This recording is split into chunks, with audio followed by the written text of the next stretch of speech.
We've been talking, of course, about being salt and light and reflecting Jesus well. And we talked about doing that in the workplace.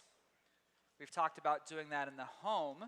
And today we're going to talk about doing that, being salt and light with our neighbors. Now, we're defining neighbors in a fairly loose way because we're also going to talk about different circles like friendship groups and communities at large, etc. But for the sake of easy communication, we're creating some categories here. But the truth is there's always going to be a lot of overlap, okay? What we're referring to specifically for our purposes here as neighbors is those who are geographically close but relationally varied, okay? They might know you only by name, or it could be somebody you've known since the second grade. But the point is that they see you because you're close. They might live across the street, or your kids might play for the same basketball team. It's people that you see in the community. Coworkers, of course, would fall into this category, and there's some of that crossover. I just talked about some of that overlap. Some of your friends you see, but we'll talk more about them next week, because probably, honestly, in this room would constitute mostly neighbors for all of us, right? Like people you see, but you might know their name, but you don't know too much about them. Probably no one in here is friends with every person in this room, even Mike Kaiser. We're going to bring Mike up in a little bit. But even Mike can't be seriously close friends with every single person, right? So what's the difference with this type of relationship, with this sphere of influence?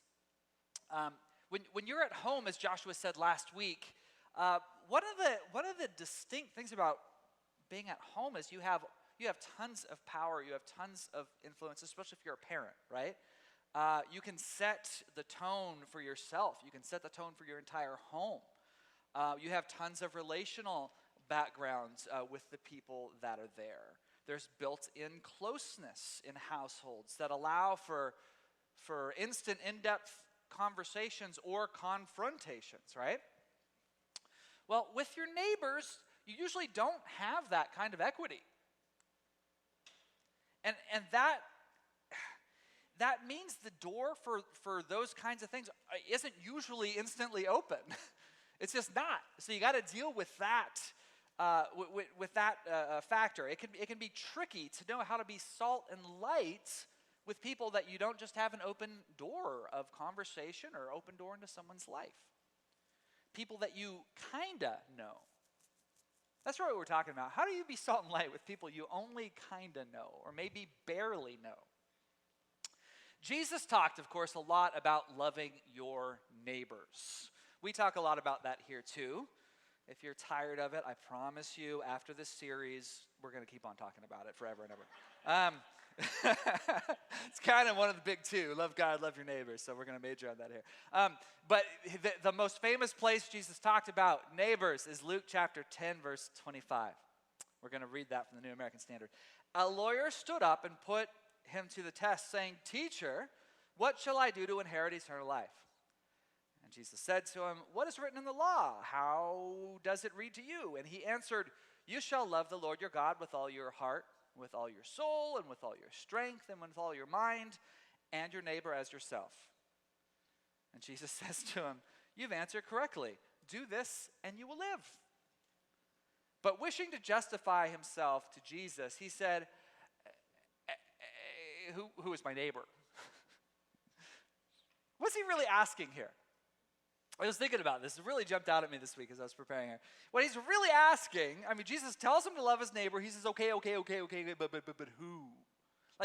What he's really asking is, who do I have to love? Who are the people that I have to love? Okay, I will do that so long as you tell me what group we're talking about and I sign off on that. And Jesus, of course, responds with probably his most famous parable, maybe his second most famous parable, of the story of the Good Samaritan. Now, I could read that, or I could tell that, but it's kind of a special day with my wife's last, hurrah here.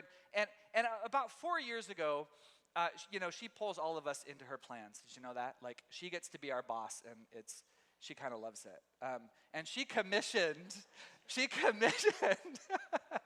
a series of videos about 4 years ago of the parables of Jesus being told by our kids who acted them out on Wednesday night. So I give you The Good Hippie. The Good Hippie, a new old parable from Christ Center Kids. Once upon a time, there was a traveler named Phil. Phil was walking from one side of Oregon to the other. But when he passed through Eugene, some crazy hooligans grabbed him, hit his head with a giant inflatable baseball bat, stole his knapsack, and honked his nose. Poor Phil. They had left him lying in the middle of the road with no money, no shoes, no doctor, and a honked nose. Fortunately, there was a pastor walking in his direction. He could help him, right? But he wouldn't do it. He was late to a meeting at the donut shop, so he told Phil, "I'll pray for you," and left him there. Later on, Phil heard the unmistakable sound of a ukulele. It was Linda, the worship leader from the church by the river. But when she saw Phil's bare feet, she said, "I would help you, but I think dirty feet are so yucky. Besides, I'm writing a song." And when she went away, Phil was all alone again. Then someone else came by. He was a crazy hippie from the hills. When he passed by Phil, he decided to help. He gave him some Band-Aids, loaned him his shoes, and took Phil to the doctor's office to get his nose unhonked. There, he told the doctor, "Please help this man. I'll pay for everything when I come back."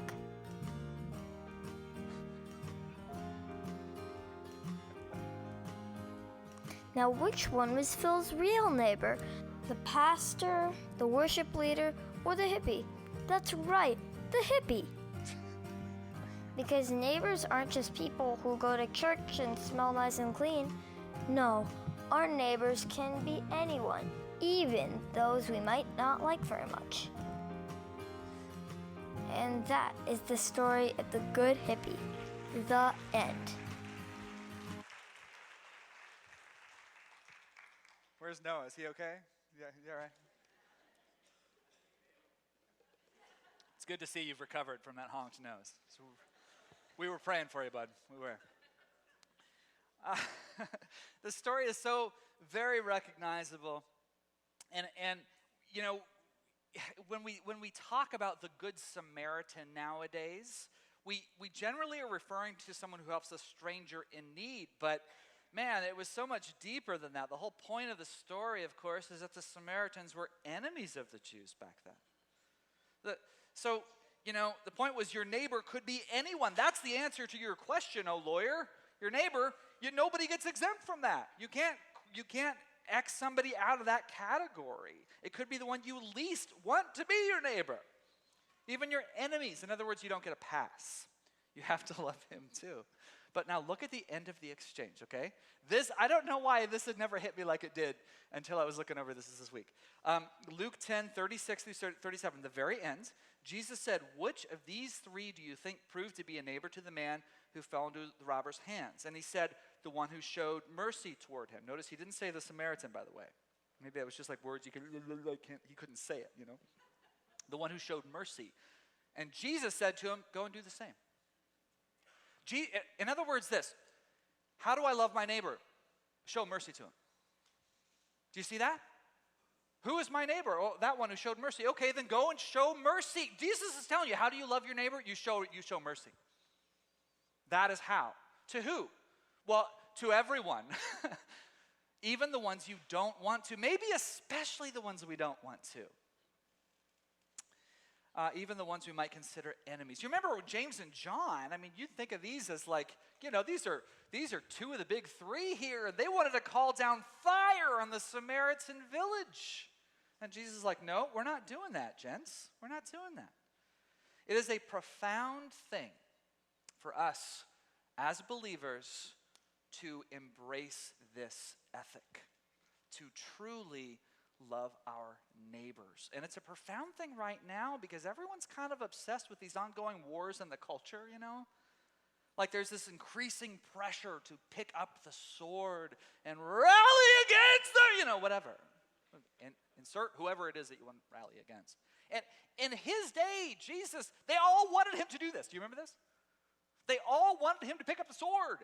Peter actually did. And he's like, no, Peter, do you still not get it? Jesus refused to pick up the sword. Instead, he picked up the towel.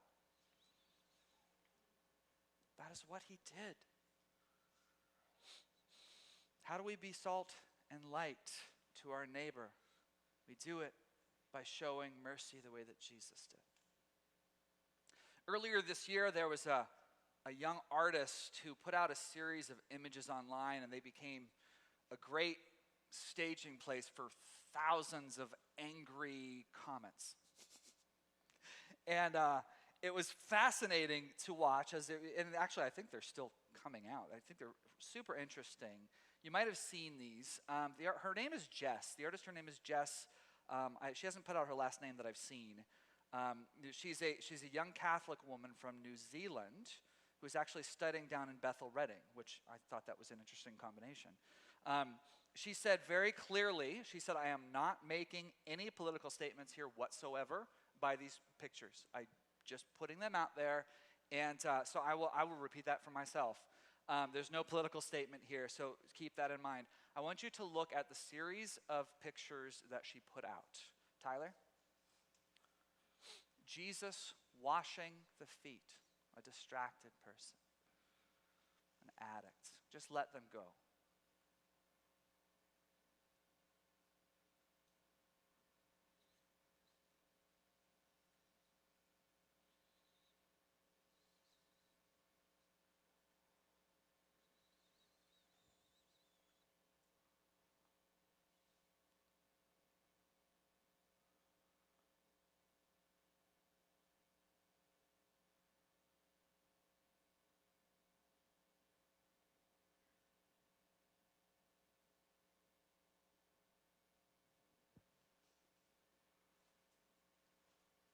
What's brilliant about this series is the emotions they evoke in different ones of us.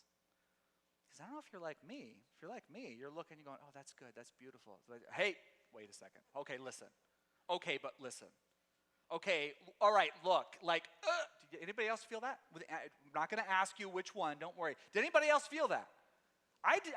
Maybe I'm the only one that has to have his heart worked on here.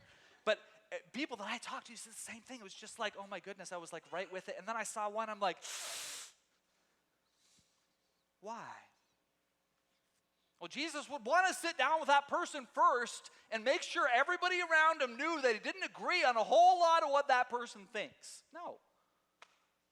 Okay, but now it's a little different now because no. Okay, but some people are enemies of God. I give you Judas Iscariot. Jesus washed the feet of Judas Iscariot just hours before he went and did the deed. Can you imagine that? To be salt and light to people around us. Friends, there's no better way than to reflect the merciful heart of Jesus Christ. To pick up the towel and not the sword. This was the thing we as a pastoral staff and eldership had really felt the Lord speaking to us at the beginning of the summer. It was an emphasis on serving through washing of feet. And of course, that's a metaphorical thing. It's not something we do that's usually a blessing to people randomly nowadays here. But back in the day, of course, it was a way to show hospitality and love to people. It was a deal. It was still very intimate. And it was this way of being a servant and showing value to people. And I think that is what Jesus is calling us to do. And by showing those images, you guys, I'm not in any way, shape, or form suggesting that ideas don't matter, or that movements don't matter, or that politics don't matter, or whatever it is.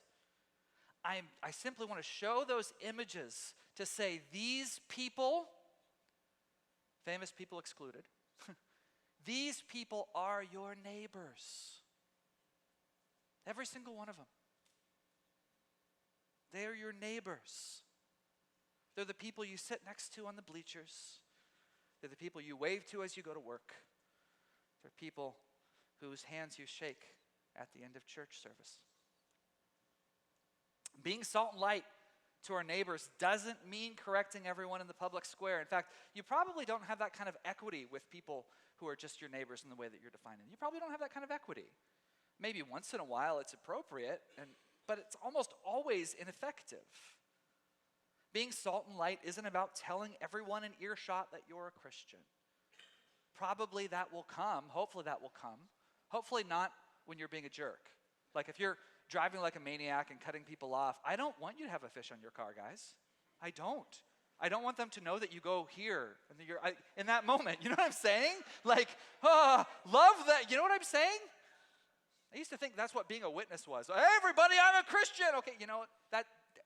That probably needs to come out at some point, but make sure you're acting like Jesus. Anyway, I've said that. But that's not what it means. Being salt and light is much more, I believe, about showing our value to people you don't know well in the same way that Jesus did, with a spirit of invitation and a spirit of hospitality.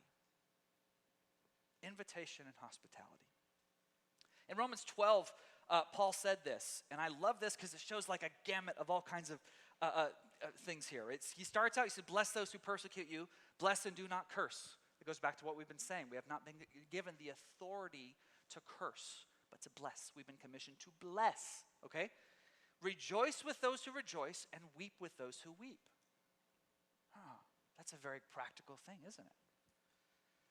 Be of the same mind toward one another. Do not be haughty in minds, but associate with the lowly. Do not be wise in your own estimation. Never pay back evil for evil to anyone. Respect what is right in the sight of all men. If possible, so far as it depends on you, be at peace with all men. What a beautiful, practical, very short treatise on how to love your neighbor. Be at peace with all men. When they're celebrating, celebrate with them. When they're weeping, weep with them. Associate with them. Associate with the lowly. Be there. Bless and do not curse. That is our beautiful calling. And the thing is, you guys, as we do this, this is where that heart connection builds. This is where equity is gained. This is where we show them who Jesus Christ is.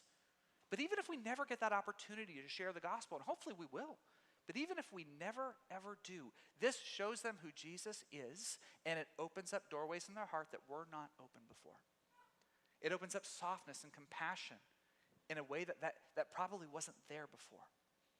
This is a beautiful call that we have that is so very doable. So very doable. Bless, be humble, associate with the lowly, respect what's right, respect people, be at peace. One of the things we're trying to do as we do this series is to highlight people in this congregation who do this very well. And one of the people that does it well, I've already mentioned his name, is Mike Kaiser. Mike, can you come on up here? Oh, I need a mic. I need a mic. Thank you, sir. Mike probably has met or knows more about majority of people. You know more people in this room than probably anyone else, I would imagine. And when we see somebody, when you go to a restaurant in Junction City with this man, he will know the cook. He will know the server. He will know the people in the next booth and what they're talking about. It's really remarkable. I love the way this man rolls. He is a wonderful, wonderful neighbor.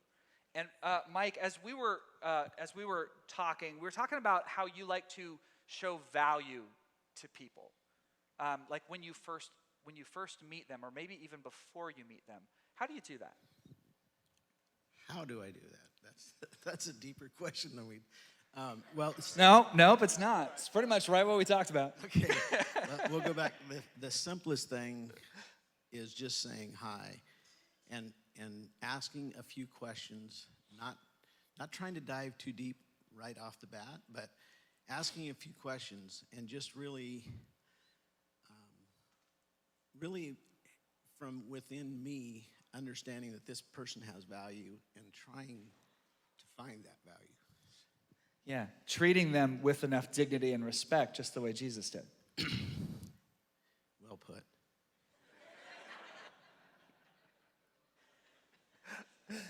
You mentioned to me, you said you approach this, especially as you're meeting new people, you approach this as, I have something to give.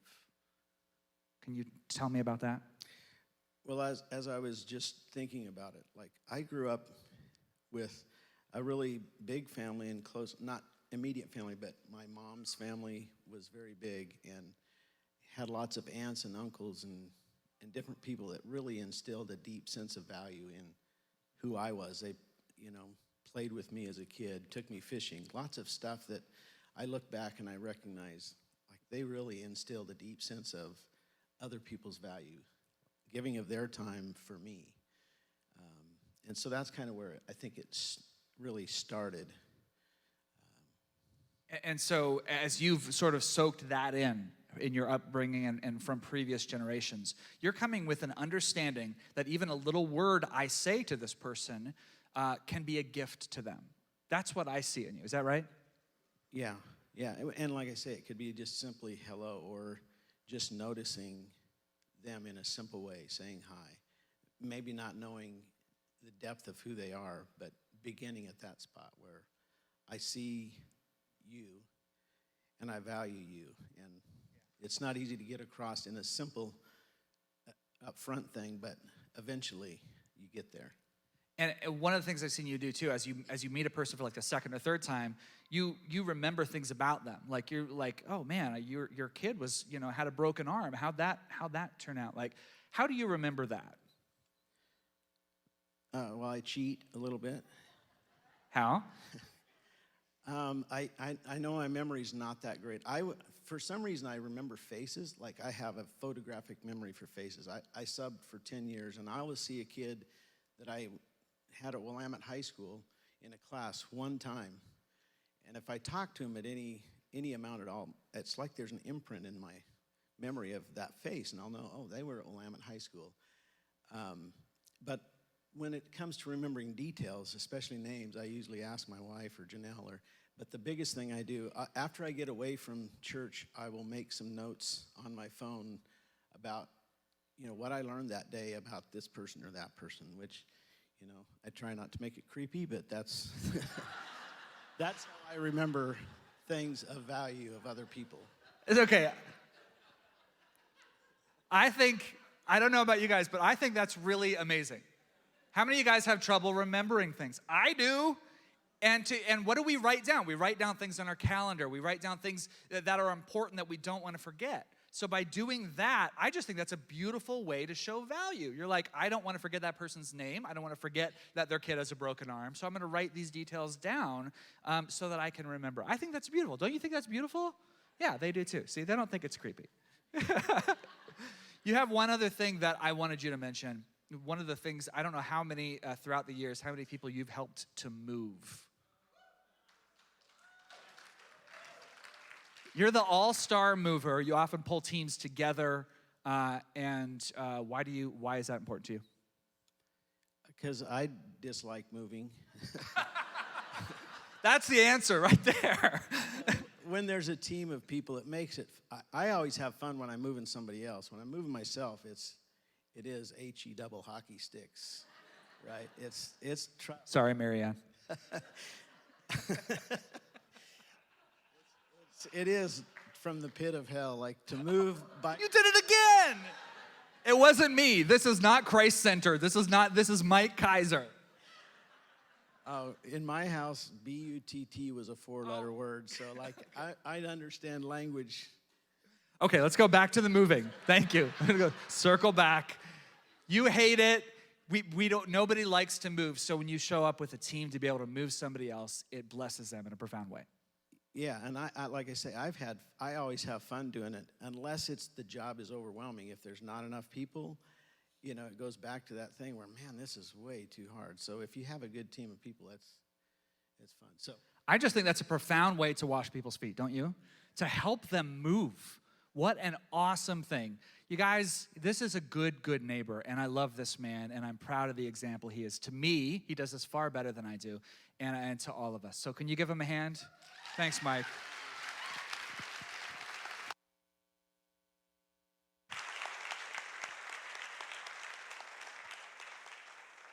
I have another friend who does this very well.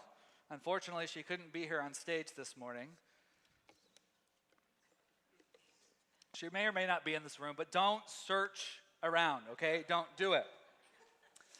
Ann Nunn. I asked her why being a good neighbor was so important to her and Paul, because I don't know, you guys, I feel like we mention this quite often because they're just such rock stars at inviting people into their home, and they have the spirit of hospitality that is so strong and profound. So I asked her about it, and we got some video. This is what she said. I'd say when we got married a long time ago, it was something we talked about and wanted to be really intentional about. And at first it seemed kind of weird to people whenever we invite people over for dinner, right? Because our culture in general doesn't do that. Yeah. And so it was probably from the very beginning, it was intentionality. And then it just became something that we just do and much easier. And I want people just to feel at home when they come over. Okay. There is one couple we had over for dinner. They were clients of mine, and we just headed off. And they're not Christian. We definitely don't believe the same politically. All those kind of all those issues. And came over and they had dinner with us. And then as they were getting ready to leave, the husband almost started crying, and he said, I didn't know what to expect when we came over to your house. But I feel at home here. And I could tell that he wasn't sure because we may disagree on some things, like what would we talk about, but he at least felt at home. And we're still good friends with him now. So. That's very cool. You're doing this with people who don't know you that well. And that's the interesting thing to me. Yeah. That you could reach out to people you don't know, you don't have a whole lot of equity with. Maybe you just met them on a Sunday, or you had this conversation, and you just say, come over. What's going through your mind there as you're doing that? Why do you do that? I guess my heart behind it is I really want people to feel seen. And I think when you invite them into your home and you create a meal, and it doesn't have to be fancy, just create a meal for them, I think that person feels seen and valued. And it's also a way to graft them in to either our church family, or when we've had clients over for dinner, they just become part of my community. Isn't that cool? There's more. Hold on. There's more. Another thing I love about the way that Ann rolls, I'm going to put Paul into this too, but let's face it, it's mostly Ann, is that when there is a meal train online, Ann is on it. And she's probably rallying other people on it. I don't know how many of you guys have done the meal train thing, but it's one of the great redeeming things about Facebook. Meal trains, wonderful thing. You can say, hey, this person's in need, this person's sick, somebody just passed away, somebody's going through surgery, whatever it is. Let's help them and let's love them and let's show up by making a meal. And because this, again, is something that she's so very good at, I asked Ann about this as well. Meal trains is also an important thing that you do, because obviously you can't always have everybody over. But we see meal trains pop up on Facebook often, or here, bring a meal to this family, bring a meal to this family. You are always on the meal trains, and you're a real champion of meal trains, sharing them, getting people, texting people, say, hey, these guys need a meal. Why is that so important to you? I think that's an even easier way to reach out to someone, and I think whenever we reach out in those times, we're letting someone know that they're seen, that whatever they're going through during that time, we want to partner with them. And it's such an easy thing to bring a meal and to help them further feel like they're also grafted into our community family. This philosophy even goes back to like the early church. I know you were telling me you had read some on how the early church operated in this regard. Yeah, it's kind of a loose comparison, but it's in the early church they would meet in homes, right. And they would have a meal and they'd have communion together. But the way they would feel connected, because they were pretty disjointed in that first century, the way they feel connected was they would pass the communion bread that wasn't used to another church, within someone's home. And that wasn't just we're sharing our bread, it was a way to feel connected. And when I read that, I thought, that's how us in our own cultural river can do this 2,000 years later. We can make something in our kitchen and we can bring it to their home, or we can make something in our kitchen and they can come into our home. So you've given out a lot in this way, but you've also received. Like, give me an example of that. Well, when we had COVID twice, JD and Chandra brought us meals, and they just texted us and said, "We're bringing you meals." So they didn't give you an option? No, they didn't give an option. And this is just like you like to roll? Yeah, I felt totally blessed and totally seen. Yeah. So, yeah. It's awesome. Was that okay? That's great. All right. Thank you. Are you going to put, was that okay? I might, now that you asked that. Oh, I forgot to edit that last part out.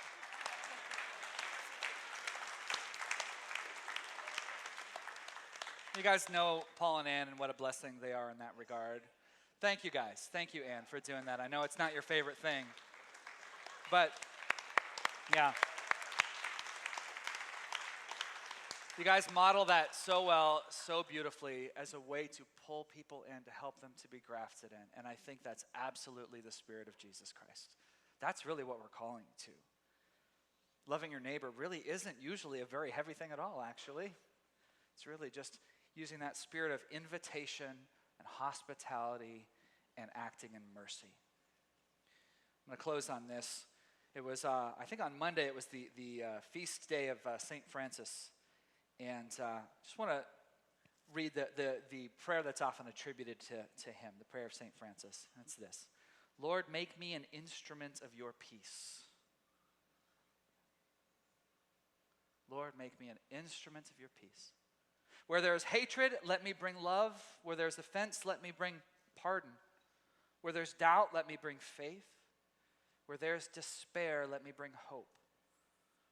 Where there is darkness, let me bring light. Where there's sadness, let me bring joy. O Master, let me not seek as much to be consoled as to console, to be understood as to understand, to be loved as to love. For it is in giving that I receive, it is in self-forgetting that I find, it is in pardoning that I am pardoned, and in dying that I am raised to eternal life. Isn't that beautiful? The one that jumped out to me, someone else told me this too, the one that jumped out to me was the goal is not to be understood, but to understand. Lord, help me not seek so much to be understood, but to understand others. That is the thing I think that's so many people's longing. Just please hear me. Please hear my heart, please. And to give them an opportunity to share that. For us to give them that gift of them being understood is a profound and powerful thing that shows the way of Jesus. You guys want to reflect Jesus well to our neighbors?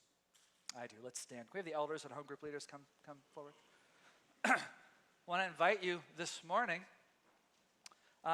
to come receive prayer. If you just need you need some extra grace for loving your neighbors, whatever that looks like. We want to be here to be able to pray blessing over you. Maybe there is a conflict you're having with an actual, physical neighbor. Maybe there are people in your life who are being exceptionally difficult right now and you don't quite know how to love them. Or maybe you just have a bad attitude toward them and you just need God to do something in your heart. Whatever it is, maybe you need a spirit of boldness. I want to invite you to come forward because this is a very practical series as you see what we're doing. We want to learn and to have those impartations that God would begin to build these things up more and more, that we can be salt and light. Amen? So Lord, I pray for that spirit of boldness. I pray for that spirit, that Holy Spirit of invitation to be upon each and every one of us. Lord, I pray that you would make us instruments of your peace. Instruments of your peace. Thank you, Jesus, for showing the way.